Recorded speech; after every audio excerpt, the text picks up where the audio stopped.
AKBP John Heri Rakuta Sitepu, Kapolres Serdang Bedagai, disebut sebagai salah satu korban pemerasan oleh Kepala Bidang Profesi dan Pengamanan Propam Polda Sumut, Kombes Julihan Muntaha.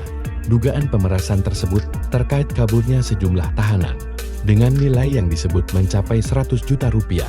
Kasus ini menyeret beberapa anggota polisi lainnya dan kini menjadi isu nasional, ramai diperbincangkan publik.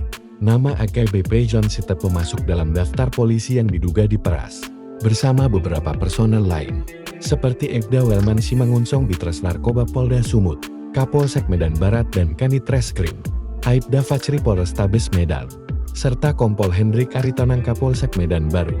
Selain kasus pemerasan, publik mulai menyoroti sosok dan harta kekayaan John Sitepu.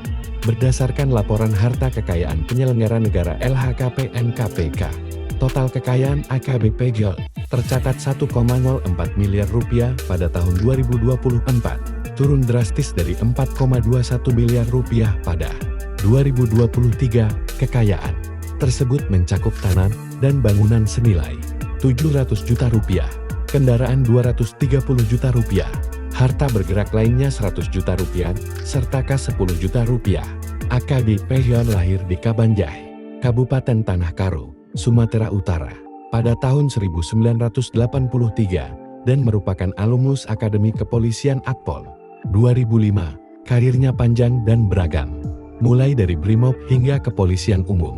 Ia pernah menjabat Kasatres Narkoba Polrestabes Medan, di mana ia berhasil mengungkap jaringan narkoba besar, sebelum diangkat menjadi Kapolres Serdang Bedagai pada tahun 2024 menggantikan AKBP Oksi Yudha Pratesta.